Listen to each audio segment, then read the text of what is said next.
Important ध्यान में रखने वाली है कि अगर बीपीएच जैसा सर ने कहा, अगर बिनाइन प्रोस्टेटिक हाइपरप्लासिया है यानी कि आपका प्रोस्टेट बढ़ा हुआ है, तो जरूरी नहीं है कि वो कैंसर ही हो। तो बहुत सारे लोग डर भी जाते हैं, लेकिन उस चक्कर में आपको इसको इग्नोर भी नहीं करना है। रूल आउट करने के लिए आपको जो जरूरी टेस्ट है उसको जरूर आपको कोरिलेशन एस्टैब्लिश कर लेना चाहिए। डॉक्टर अंशुमान, बहुत सारी रिपोर्ट्स में पढ़ रहा था, बहुत ज़्यादा एविडेंस नहीं है कि ये आपकी लाइफस्टाइल से जुड़ा हुआ है या नहीं है, या कुछ ख़ास तरह के खाना खाने के या एक्सरसाइज करने से क्या आप इससे बच सकते हैं या नहीं बच सकते हैं।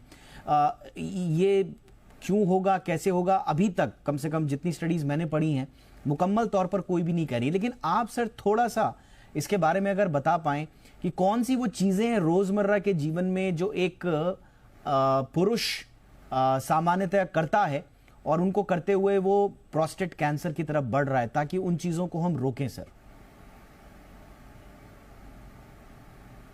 बहुत बढ़िया दीपक साहब, हमारे दोनों पैनलिस्ट ने बेसिक्स ऑफ प्रोस्टेट तो बता दिया है। प्रोस्टेट कैंसर भी और प्रोस्टेट से मतलब है कि मैक्सिमम लोगों को पता ही नहीं कि प्रोस्टेट है क्या। ग्रंथि है पेशाब की थैली के नीचे, तो सिर्फ पुरुषों में पाई जाती है, इसलिए आधी आबादी आज तक जितना जुमले के तौर इस्तेमाल किया गया, तो उन आधी आबादी को नहीं, आधी आबादी दूसरी पुरुषों में ही हो सकता है, महिलाओं में नहीं हो सकता है।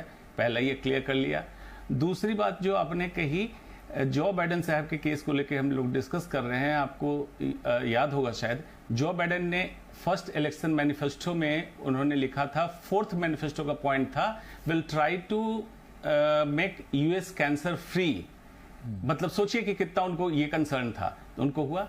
अब तीसरी बात आती है जो आपने सवाल पूछा कि एजिंग सबसे बड़ा प्रोस्टेट कैंसर के लिए एजिंग रिस्पॉन्सिबल। एज ज्यादा होगी तो प्रोस्टेट में बदलाव ऐसे होंगे, उसमें एक बदलाव कैंसर भी हो सकता है। बीपीएच दूसरा बदलाव है। मेडिकल साइंस कहता है कि बिनाइन प्रोस्टेटिक हाइपरप्लेजिया और प्रेसबायोपिया, मतलब 40 के बाद आंखों पे चश्मा चढ़ना और 50 के बाद प्रोस्टेट का साइज बड़ा हो जाना, ये एक नेचुरल फैक्टर है। अब आते हैं काम की बात, जो कि क्या ऐसा कुछ है। डायरेक्टली आपने बिल्कुल सही कहा, बहुत कम एविडेंसेस है कि प्रोस्टेट कैंसर किन किन खास चीजों से हो रहा है, उसको अगर रोक दें तो नहीं हो। 3 ही 4 एस्टेब्लिश्ड है। पहला है ओबेसिटी, वो भी सेंट्रल ओबेसिटी। अगर पेट और कमर के पास मोटापा ज्यादा हो, जो कि हिंदुस्तान में कॉमन होता जा रहा है, उसको टेक्निकली हम लोग कहते हैं toffee, TOFI, thin from outside, fat from inside. लोग कहेंगे तो ऊपर से दुबले पतले हैं, पेट निकला हुआ है, मतलब विसरल फैट ज्यादा है। ये एक बहुत बड़ा कारण है प्रोस्टेट कैंसर का। बहुत ज्यादा नॉन वेजिटेरियन फूड खाने से एंड्रोजन जो हमारे मांस मछली में होता है, और मांस मछली को तैयार करने के लिए जिस तरह के इंजेक्शन और एडल्ट्रेशन हो रहा है, इसका रोल देखा गया है कि प्रोस्टेट कैंसर के इंसिडेंस को बढ़ाया। आज से 15-20 साल पहले प्रोस्टेट कैंसर माना जाता था विदेशों की बीमारी है, अमेरिका यूरोप की। अब इंडिया में हो रही है। आप भी समझ सकते हैं कल्चरल डिफरेंस। पहले वो लोग प्रोसेस्ड, अल्ट्रा प्रोसेस्ड फूड खाते थे। BMI बॉडी मास इंडेक्स 30 से ऊपर वहां कॉमन था, आज इंडिया में वही हो गया। मोटापा भी आ गया, हम लोग processed, ultra processed and non vegetarian खाना बढ़ा, ये उसका शोध रहा। स्मोकिंग इसमें डायरेक्टली रिस्पॉन्सिबल, लेकिन स्मोकिंग कैंसर अगर पनप रहा है उसको बढ़ाने में रोल है, स्मोकिंग इससे रिलेटेड है। रेस्ट ऑफ द लाइफस्टाइल इससे रिलेटेड नहीं, एक्सेप्ट सेडेंटरी लाइफस्टाइल। जो व्यक्ति ज्यादा एक्टिव है उसमें देखा गया प्रोस्टेट कैंसर की संभावना कम रही, सेडेंटरी लाइफस्टाइल वाले में प्रोस्टेट कैंसर की संभावना ज्यादा रही। तो ये तो आपने सारे रिस्क फैक्टर पकड़ लिए। डॉक्टर श्याम अग्रवाल ने बात बताई, कॉमन पेशाब की तकलीफ और प्रोस्टेट कैंसर की तकलीफ एक जैसी होती, इसीलिए आमतौर पे ये डिटेक्ट लेट होता है, और इसीलिए स्क्रीनिंग टूल बताया गया कि 55 साल से ऊपर के व्यक्ति को सीरम PSA एनुअली करा लेना चाहिए। ठीक है। या कोई ऐसी तकलीफ पेशाब की आ रही है जो बार बार आती है, आमतौर पे UTI समझ के, इन्फेक्शन समझ के आप छोड़ देते हैं, लेकिन PSA की जांच करा लेनी चाहिए। जागरूक होने की आवश्यकता है। आपने, मुझे लगता है कि हर पॉइंट बहुत अच्छे से समझा दिया। विसरल फैट पे आपको ध्यान रखना है। टॉफी आपने बहुत अच्छे से इसका जिक्र किया। Thin from outside, fat from inside, तो ये टॉफी का आपको ध्यान रखना है। विसरल फैट, हैवी मीट जो खाते हैं उनमें संभावनाएं, आशंकाएं बढ़ सकती हैं। मोटापा एक कारण हो सकता है। सिगरेट डायरेक्ट रिलेटेड नहीं है, लेकिन अगर कैंसर की स्थिति होती है तो सिगरेट से ज़्यादा स्थिति खराब हो सकती है। ये किसी भी तरह के कैंसर पर लागू होता है। अब छोटे से ब्रेक के बाद हम बात करेंगे कुछ मिथ्स की। मसलन अभी सर लोगों ने जिक्र किया, तीनों ने, और वो किया एक पीएसए टेस्ट का। अब पीएसए टेस्ट में ज्यादातर कई बार उसके जो मार्क्स हैं उनके बाहर की चीज आ जाती है। मुझे एग्जैक्टली नहीं याद है, लेकिन 4.6 या उससे ऊपर का मामला अगर हो तो वो कैंसर की श्रेणी में आ सकता है। मुझे करेक्ट करेंगे हमारे मेहमान। बट लोग बहुत ज्यादा डर जाते हैं और पीएसए टेस्ट को लेकर बहुत सारी कंट्रोवर्सीज भी हुई हैं, इसलिए उसको लेकर एक मरीज के मन में डर पैदा करना और फिर तरह तरह के टेस्ट लिखवाना, इसकी शिकायतें मैं पढ़ रहा था अमेरिका में काफी आई हैं। तो इस तरह की जो मिथ्स हैं या सच्चाई क्या है, इनको भी जरा समझने की कोशिश करेंगे प्रोस्टेट कैंसर से जुड़ी हुई एक छोटे से ब्रेक के बाद।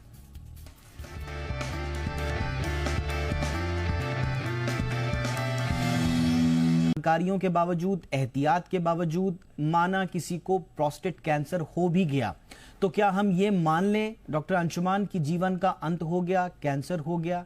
स्टेजिंग का जो सर ने जिक्र किया।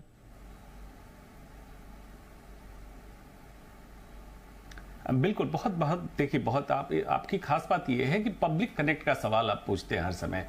जैसे पहले आपने पूछा प्रोस्टेट का साइज बढ़ना, अभी आपने ये पूछा। देखिए, हमारे ब्रांच में, कैंसर के ब्रांच में, प्रोस्टेट कैंसर को हम लोग कहते हैं फ्लू, कॉमन फ्लू। मतलब एक तो इतना स्लो ग्रो करता है और डायरेक्टली प्रोस्टेट कैंसर से मौत बहुत कम लोगों की होती है, अनलेस की हार्मोन रिफ्रैक्टरी हो जाए, जिसमें हार्मोन काम ना करे।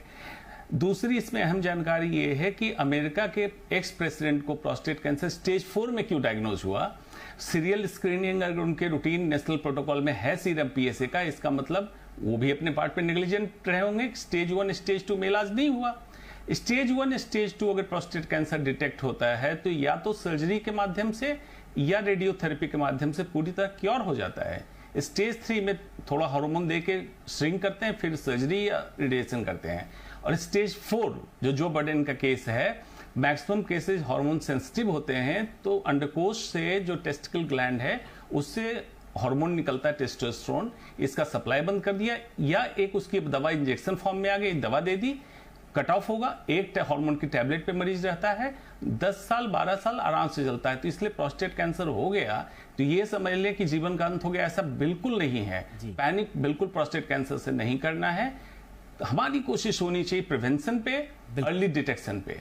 Among all cancer, prostate cancer best curable cancer है। एब्सोल्युटली सर, यही मैं भी पढ़ रहा था कि बहुत सारे लोग जिनको प्रोस्टेट कैंसर हो भी जाता है, वो भी प्रोस्टेट कैंसर से जुड़ी हुई कॉम्प्लिकेशंस के साथ अपनी सामान्य जिंदगी जी लेते हैं और अपनी जो नेचुरल उनकी जो मृत्यु होती है वो उससे होती है, प्रोस्टेट कैंसर से नहीं। तो कैंसर हमेशा जानलेवा नहीं होता। अगर आपको हो भी गया है तो इतना ज्यादा घबराने की आवश्यकता नहीं है। जो डॉक्टर्स ने कहा कि प्रिवेंशन पर हमारा ध्यान होना चाहिए ताकि हम सही समय पर उसका इलाज शुरू कर दें। बहुत बहुत धन्यवाद आप तीनों का वक्त निकालने के लिए।